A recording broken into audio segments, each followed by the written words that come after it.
Hey, what's up, guys? So we're still kind of talking about lazy singers here.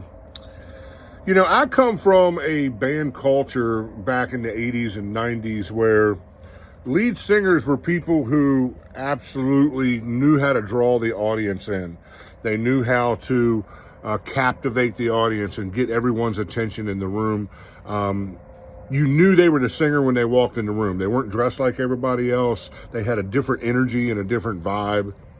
And in a world of B bands where I'll say conservatively 65% of the bands that I see have a stage statue for a lead singer, like, what's up with that, man? You know, where did the entertainment part of this get lost?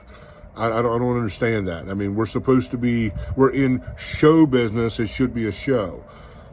We call ourselves entertainers. We should be entertaining.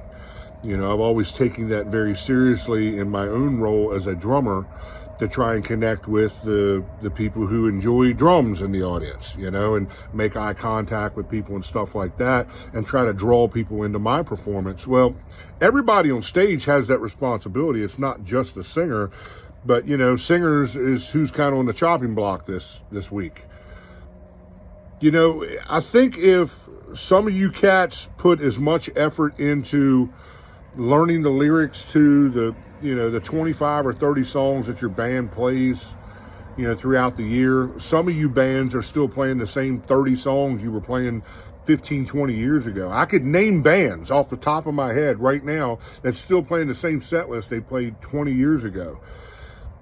If you don't know the lyrics, you know, by now, I mean, nothing screams rank amateur more than a music stand on stage. I seen someone just the other day who thinks very highly of himself as a lead singer, and he actually has great vocal chops, and he's not a bad front guy in terms of drawing the audience in, but he's got this big honking music stand in front of him with a book this thick with lyrics in it. I'm like, the band's been together for 3 years. Like, dude, at what point are you just going to put in the effort to learn the lyrics? You know, iPads have made a lot of that, you know, less of an annoyance. But, man, there's just something to be said for somebody that knows how to take the stage, take ownership of the performance, and draw people in and really, really respect what they do enough to put forth the work to be the best they can be at it. That's all I'm saying. You know, it comes back to our conversations about, is okay good enough? Because I see a whole lot of bands that are okay and have no desire to be any better than just okay.